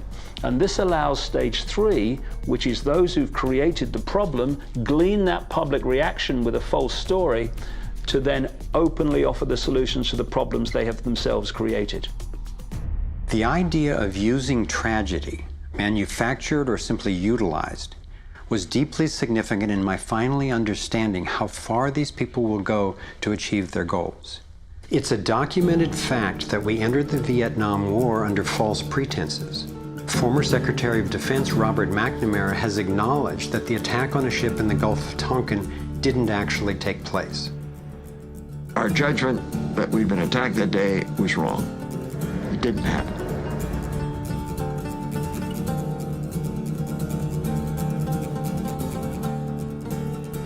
More recently, former President Bush used non-existent weapons of mass destruction as a pretext for invading Iraq. Tactics like this are sometimes referred to as false flag operations. An increasing number of people believe that 9/11 was a false flag operation by the global elite in order to set the stage for taking over Middle East oil and dismantling U.S. constitutional protections. There are lives in the valleys. There are people under fire. There are children at the cannon. There is blood on the wire. There is blood on the wire. There is blood on the wire. There is. Most of what's needed for a police state is actually already in place. Right now in America, any of us can be imprisoned without warning or due cause, and we can be kidnapped, tortured, and assassinated legally if the government decides what we are doing is a threat to their plan. All they have to do is name us as a suspect in their so-called war on terror. We're being watched more and more. In 2010, there were 30 million surveillance cameras recording us in the US alone. When we demonstrate, we're now relegated to what are euphemistically called free speech zones. Zones for free speech? Every phone call and email we send is collected and archived and can be inspected at any time. Our driver's licenses and passports have computer chips implanted in them to track our every move. And now hospital patients are getting these same chips implanted under their skin. In fact, it was Procter & Gamble who developed these chips, initially for tracking their products. It's always offered as a way to help, but even an assistant director of Central Intelligence has admitted it's an entry point to getting all of us chipped for better tracking and control. These would-be controllers, through the U.S. Space Command, have outlined a plan called full spectrum dominance. Sophisticated satellite surveillance, as well as directed energy and laser weapons, which are already developed, have the ability to target dissenters anywhere on Earth. I believe they are also trying to ensure they can deal effectively with any resistance. FEMA containment camps and railroad cars with shackles have been recently constructed or refurbished all over the United States for use in what officials call times of pandemic or civil unrest.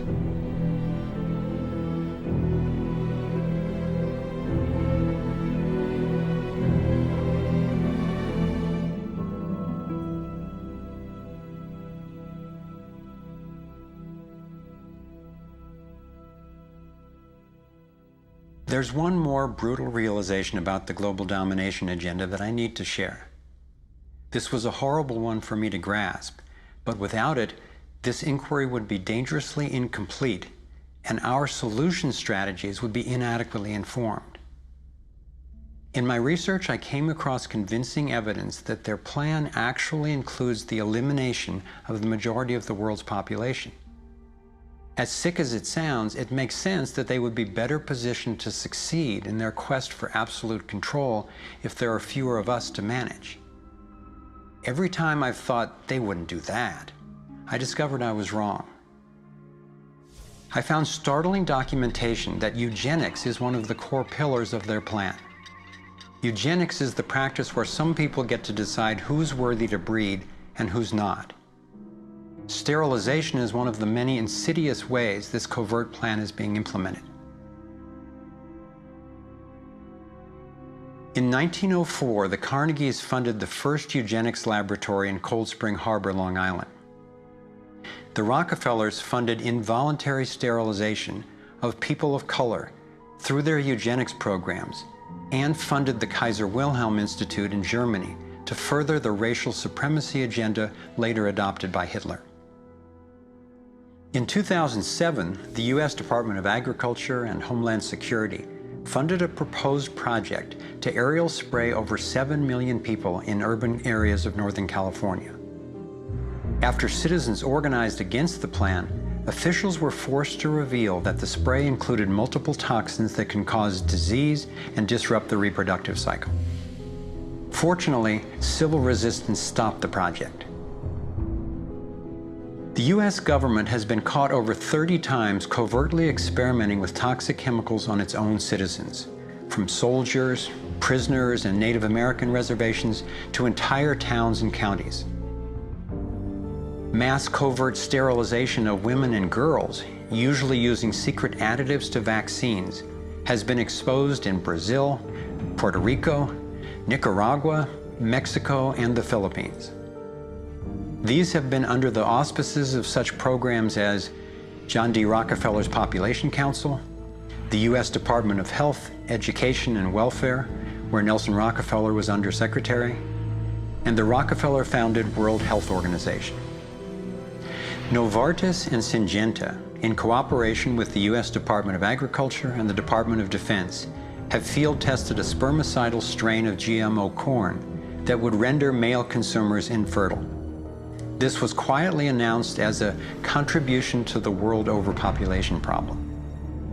The list goes on and on. Right now, global human fertility is plunging. I'm convinced that this is no accident. For me, being willing to consider and research a direct depopulation agenda was critical to my getting the whole picture and to generating responses that could be sufficient to the task we face. I know this may sound crazy, but imagine that it's 1932 and we're in Germany. If I told you that in the next decade millions of people would be exterminated, you would say impossible. No one would do such a thing.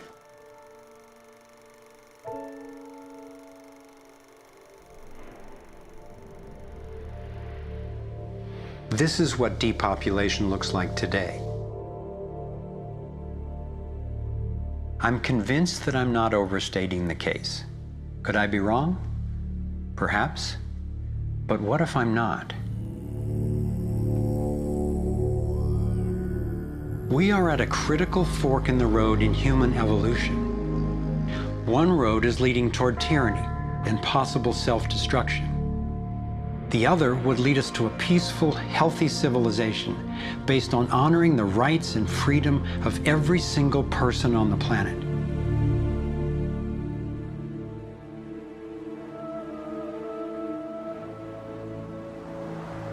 To set off in this new direction, it's up to you and me to clear that road. The time has come to say, enough. There is another way. I believe that together we have the knowledge, the resources, and the solutions to meet that challenge.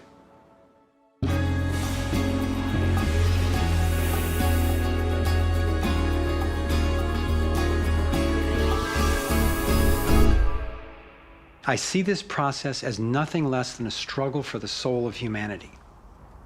It begins with a shift in worldview, answering the question, who are we really? What is human nature? Are we humans what the elite would have us believe? Stupid, greedy creatures who, if left to our own devices, would devolve into violence and chaos, and so for our own good must be ruled over by a self-appointed elite? Or are we naturally caring and creative?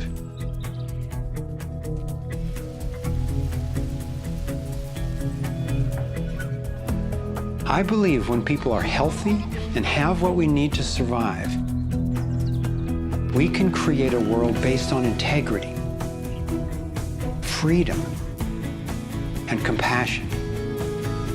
A world where everyone can thrive. Which of these two views will shape our future?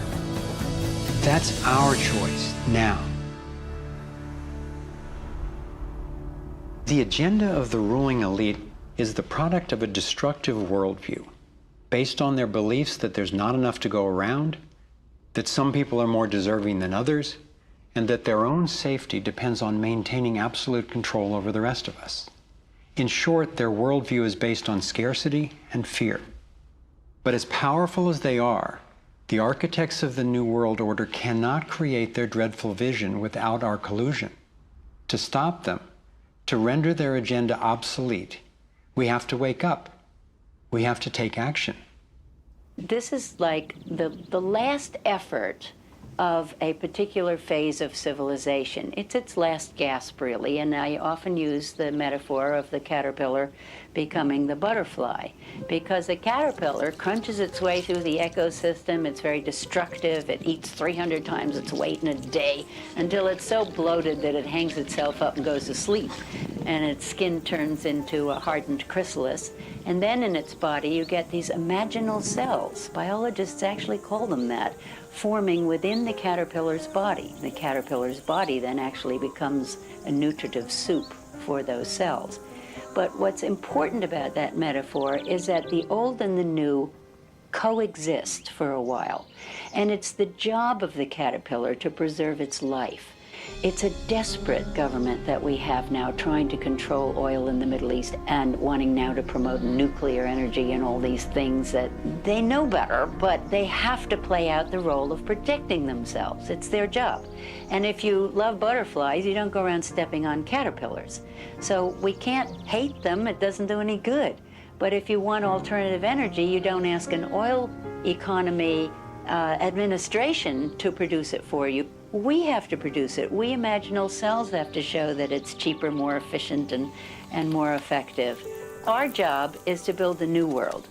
If we had the vision and a worldview that says our crisis is a birth and everybody's needed and everybody will have more of what they truly want, you could turn this desperate world into a renaissance of human creativity and love. It may seem that the controlling elite has all the cards, but we have many advantages of our own. First, let's talk numbers. Very few people are consciously perpetrating the domination agenda. Most of those helping to implement the plan don't understand the full picture of what they're a part of. By my calculations, we outnumber the actual architects of the plan by more than 1,000,000 to 1 in the US alone. Entrepreneur and environmentalist Paul Hawken estimates that there are now well over 1 million organizations in the world that work towards social and environmental justice, comprising the largest social movement in the history of humankind. This movement, when connected electronically, could become a network of networks that will be the most powerful activist force for change ever.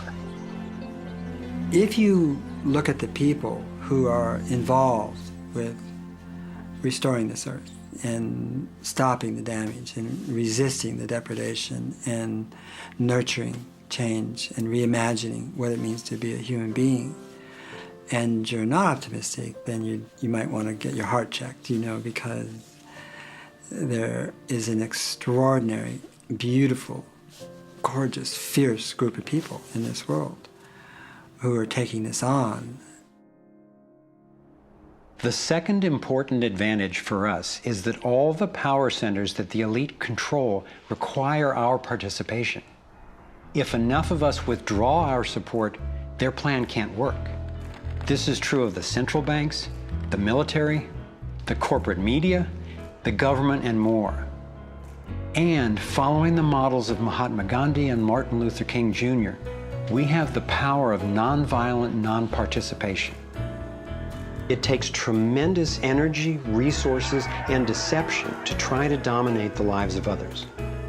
In moving toward freedom, on the other hand, we have on our side the evolutionary life force and what Gandhi called satyagraha, the simple power of truth. In India, we have thousands of villages which are now freedom zones. So we will not accept patenting. We will not cooperate with it, just like Gandhi did not cooperate with salt laws. We will not allow chemicals and genetically engineered crops to enter our ecosystems because they threaten this biodiversity. And this freedom movement, which is a freedom movement for all species, not just for individual humans, is something that's growing so fast and is reflected in the movement for GMO-free zones in Europe. I turn my back, and there's another 1,000 GMO-free zones. 90% of Italy, 90% of Austria. The freedom zones around the seed, around food, are creating massive shifts. In Bolivia, a grassroots movement took to the streets, relentlessly banging pots and pans, and eventually stopped the foreign corporate takeover of their water resources. Though very little is shown by the corporate media, there are countless success stories going on every day all over the world.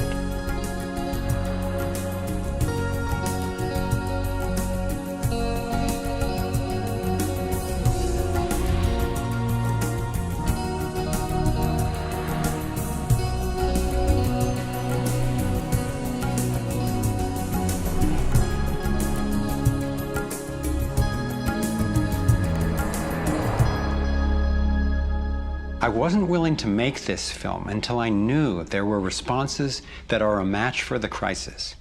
And now the power of the internet enables us to share the breadth and the depth of this research. We've spent years creating a vast website, thrivemovement.com, that brings it all together and makes the information and what we can do about it accessible to everyone. Here you have your very own Navigator module to go deeper into the main subjects covered in the film: code, problem, and solutions. You can study strategies and tactics and connect with others to take high-leverage actions. Every fact stated in this film has been independently verified, and the reference is on our website. This sector navigator facilitates whole systems thinking that recognizes that actions in one area impact all the others. The center of the sector navigator is worldview, because it determines how we experience everything that happens within and around us. In every sector, you'll find critical issues, resources, group strategies, and individual actions to peacefully and productively affect real change. Our resource tree will link you to the people, organizations, and media that we most recommend to help you get more fully educated and engaged. I was encouraged to find that there are a minimum number of actions which, working together, can tip the scales. It's not endless. Once we see the big picture, we'll look at what each of us can do to help accomplish it. Let's take a look at the strategic antidotes to their economic domination. We need to stop any more bailouts of banks or corporations, dismantle the Federal Reserve, withdraw taxpayer support from central banking agencies such as the IMF and World Bank, allow development of alternative currencies and independent banks, and refuse international taxes. My main emphasis is on solutions in the US, because that's what I know best. But just as the predicament is global, so are the principles on which the solution strategies are based. Here are some tactical actions that we can take as individuals that don't take much time or money to make a real difference right now. Get informed, speak up, and connect with others. Bank locally. When we move our money out of the big centralized banks and into locally owned banks and credit unions, we defund the problem and fund the solution all in one move. Buy and invest responsibly. Every dollar you spend sends a message. Join the movement to audit and end the Federal Reserve. It's robbing us. Join a coalition to keep the internet fair and open. Don't let anybody take control over it. Support independent media. Get your information from diverse sources and think about who's funding the news you get. Support organic, non-GMO farming. Join movements to bring about honest elections, including traceable paper ballots and campaign finance reform. Congress can only be accountable to us when corporations stop funding them. Advocate for renewable and new energy technology. Bring the conversation about free energy out into the open. It will transform the power dynamic on this planet faster than anything in recorded history. Sign up for critical mass actions. It's a strategy to leverage our power by waiting until a huge number of us agree to participate before taking an action. imagine 1 million of us acting in unison. Then again, imagine even more.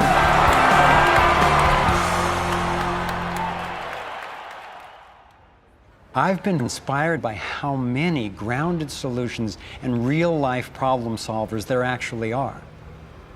Aqeela Sherrills is one person whose work especially touched me. He helped broker a gang truce between the Crips and Bloods. One of the things that we discovered in the process of waging peace in the neighborhood was that conflict is healthy. You know, it's unresolved conflict that actually leads to violence. When we first launched the peace treaty, we had a lot of success in our first year. Gang homicides dropped 44% in the neighborhood based upon our actions. Aqeela describes what happened when two rival gang leaders finally met after the truce. The brother came up to him and told him, man, look, I know you got some hard feelings for me. You know, maybe I got some hard feelings for you. He said, but because of this truce, man, he said, I'm willing to put all of that to the side. And he stuck out his hand. He hugged him and he said he closed his eyes because he was preparing for a sharp, a knife to enter his back. He was waiting for for a bullet, to be shot into his stomach. But he said after a few moments, he held that embrace. He realized that, that it was genuine. I believe that having a clear picture of our potential is as important as uncovering what stands in its way. So I want to take you to a possible world of the future. It's a world the elite would have you believe is an impossible pipe dream, but I'm convinced it's a world that is utterly within our grasp. We can create a world where people can thrive, where we can feel safe and secure. The air, water, and food are clean. A world where communities are capable of producing their own energy and food, and trade is open and fair. Rather than focusing on punishment, instead justice restores lives and losses. Insurance pays doctors to keep people healthy. Education is voluntary, serving the needs of individuals instead of corporations. We get honest feedback from independent media. There are no subsidies and no bailouts. Imagine that with an honest money system, little or no taxes, and low electric and fuel bills, you would have the money to pay off your home and car and be free to save and invest. You would enjoy more wealth, freedom, and security, all while working the same or probably less. Let's say I started a mutual fund for my neighborhood, and all the neighbors had stock, okay? And so they healed the environment and their stock went up in value. So instead of getting drained financially, they're making money. They're making money from things that make their kids safer and prevent the planet from dying. So you kind of have your cake and eat it too. Instead of working all week to make money and then coming home and trying to save the planet on the weekends, you can spend Monday through Friday making money saving the planet and then, go to the beach. This vision of a thriving world is based on what could be called the liberty perspective. There is a simple principle that underlies this approach: non-violation. Nobody gets to violate you or your property, and you don't get to violate anyone else, except in genuine self-defense. This is the one rule I've found that every single person agrees with, at least for themselves. I believe that non-violation is the true north of humanity's moral compass and our core navigating insight. This insight can guide us and protect each and every individual as we set up voluntary, self-sustaining systems. It is a way of living that I can stand for wholeheartedly and without reservation. I've been profoundly influenced by the work of Austrian economist Ludwig von Mises, who developed a whole philosophy and economic system based on the core ethic of non-aggression. Motivated by having witnessed the ravages of communism and fascism in Europe, he committed his life to finding a just way. He recognized that those systems, as well as socialism and even democracy, wrongly assume the rights of the collective, or the group, to be more important than those of the individual. I had always gone along with the view that more people will thrive if we consider the group's needs above the individual's, But when I took a closer look, I found it doesn't really work that way. In the name of what's best for the group, governments have been responsible for most of the war, death, and destruction on the planet. More than 200 million individuals were killed in the 20th century alone. So how would applying the principle of non-violation change this dynamic? It would take us from incremental change of a fundamentally flawed system to a complete transformation where not just some, or even the majority, but everyone could truly have the opportunity to thrive.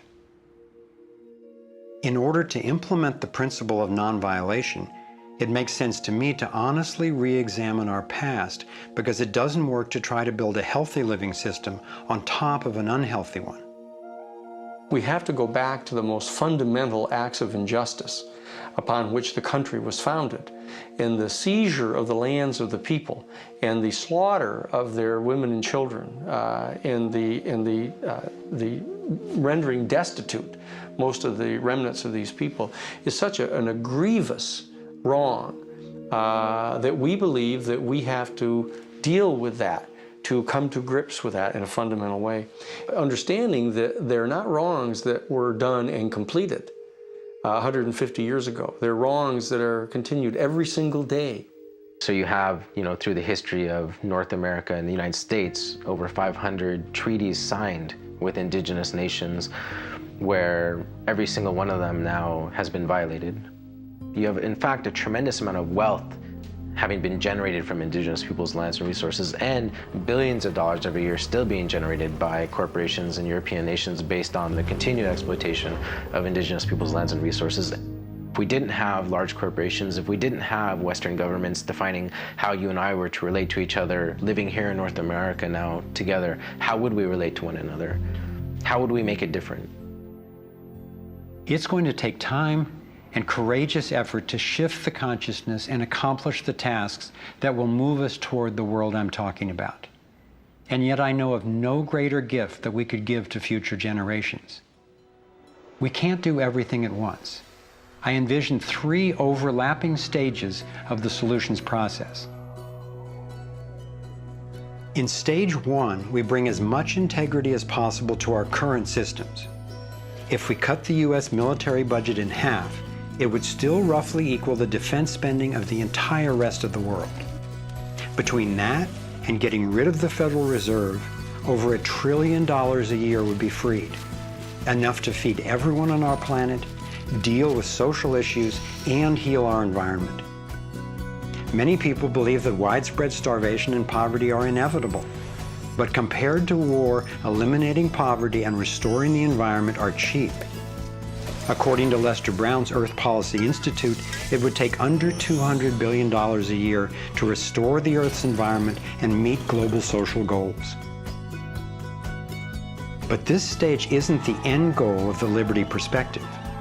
While stage 1 has a lot of the compassion typically associated with a liberal Democrat agenda, stage 2 reflects much of the wisdom of the traditional conservative worldview.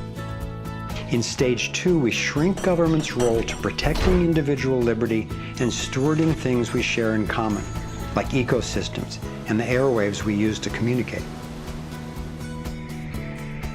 As the system gains integrity and we move to sound currency, people will have enough money to have more control over everything that affects them. Stage 3 grows out of the increasing freedom that people gain in stages 1 and 2. As they have more money and more time. There is no involuntary tax and therefore no involuntary governance. There's no monopoly on force. There are rules, but no rulers. Rigorously protecting individual rights turns out to be key for honoring our interdependence. We can be distinct and unified at the same time. As utopian as this can sound at first, I've been thrilled to see how much practical thinking has been done to deal with tough issues like healthcare, crime, and education. These 3 stages validate the best of both the liberal and conservative perspectives that have divided us for so long, and then reconcile them at a new level, around non-violation, a core ethic we all share. Stage 3 honors human incentive and finally includes the rights of not just many, not just most, but everyone. The Torus provides a template for a society based on integrity and wholeness. It conserves what's working. It has built-in feedback so it can self-correct and innovate to maintain balance. We can apply these and other features of the Torus dynamic to our human social systems. I truly believe that aligning consciously with the fundamental life energy pattern at every level, physical, emotional, mental, interpersonal, and environmental, is ultimately the art, the science, and the celebration of love. And that's what we're here to learn. The fundamental insight of our interconnectedness changed the way I approach everything. In my own life, I found a practical expression of this philosophy in the modern, nonviolent martial art of Aikido. It offers powerful guidance on how to respond effectively and non-aggressively to the global domination agenda. Morihei Ueshiba, its founder, taught that to practice Aikido, one must mimic the movements of atoms and galaxies. Just as free energy technology blends with the toroidal pattern to access unlimited power, Aikido, the way of harmony, blends with the energy of an attacker, redirecting it to peaceful resolution.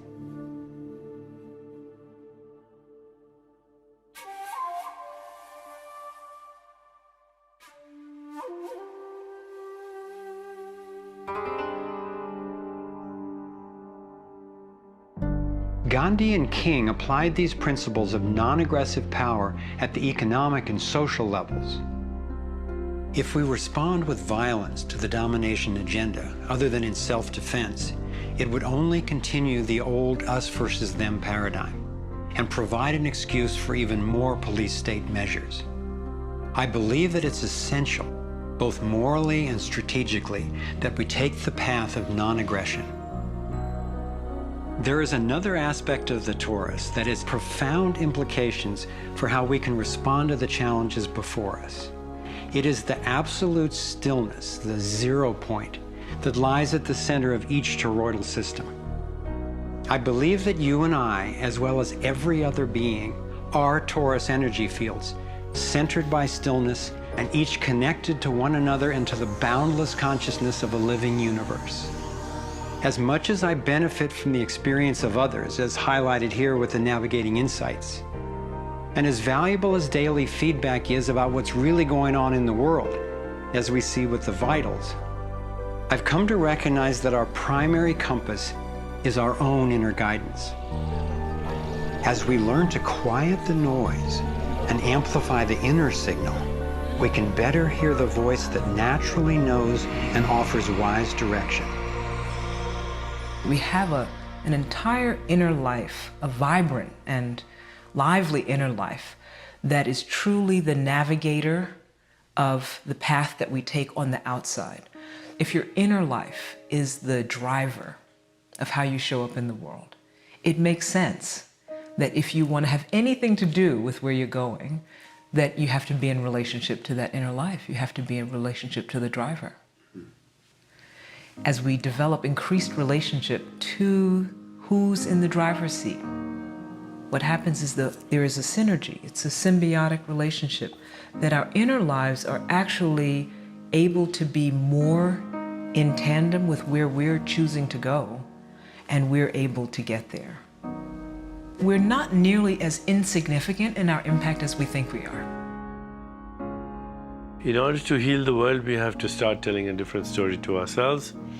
We have to start engaging in a different story with others. It's our collective story that manifests as the world. Humanity is now in a very interesting evolutionary phase in which we move from hostile, aggressive competition, which is the nature of young species, into a more mature mode of cooperation, collaboration. There's no question in this country that money, that capital is being increasingly concentrated in the hands of a few. And those who are so powerful are concentrating it further. But there is a force that's more powerful, and that's the power of the people. When we look at the crises now, it is so easy to fall out of love with life. It is so easy to get pessimistic and desperate. But from my perspective, the crisis has matured to the point of being on the threshold of mass awakening, and that feeling inside me gives me the vitality to know that no matter how small what I'm doing looks to me in the face of these huge problems, that the impulse of evolution is not small. And when it's in everybody who's waking up, it's huge. And as more and more of us are waking up, linking up, and daring to speak up, the scheme for global domination is being exposed. And we're discovering solutions that can create the world we yearn for and deserve. Again and again throughout history, when people have recognized tyranny rearing its cruel head, they've come together and stood up for liberty. I am confident humankind will look back on this period and be proud that when we saw, we acted. Thank you for coming on this journey with us. I'm convinced we have what it takes to thrive. Let's make it happen.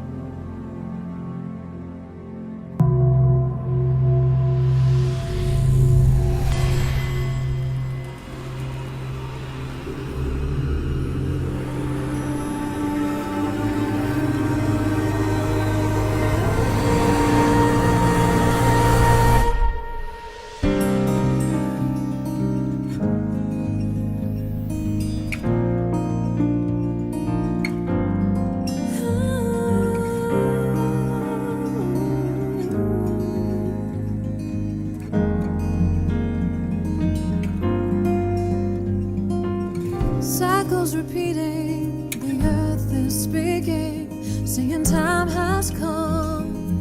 Wake up from this nightmare of life. So many shattered lives reaching out, crying out for freedom, crying out for love. Carried by the current, till we stand side by side on the brink of a brand new dawn. We come together while the waters rise. There's a stirring deep inside, deep inside. We come together to stand up for our lives. What on earth does it take to thrive? While we've been sleeping, hearts were beating so much closer than you ever knew. Beneath the noise, there is an inner voice whispering, clear and true. The veils are finally lifting, our ways becoming clear. There's a dream without a limit, and a vision so strong, every person knows they belong. Come together while the waters rise. There's a stirring deep inside, deep inside. We come together to stand up for our lives. What on earth does it take to thrive? Come together while the waters rise.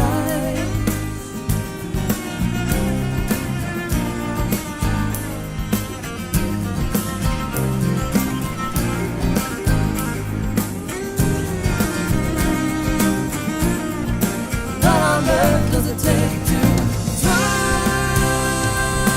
out in the open? Thrive healing what's broken.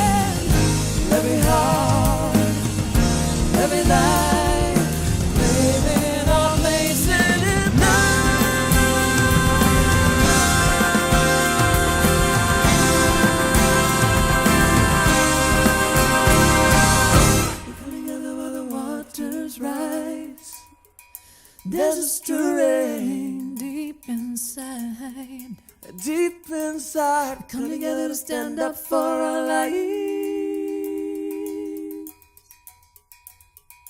We all have what it takes to thrive. We come together while the waters rise. There's a stirring deep inside, deep inside. We come together to stand up for our life. We all have what it takes to thrive. Come together while the waters rise. There's a stirring deep inside, deep inside. We come together to stand up for our lives. We all have what it takes to thrive. Come together while the waters rise. There's a stirring deep inside, deep inside. Come together to stand up for our lives. We all have what it takes to thrive. We all have what it takes to thrive. We all have what it takes to thrive.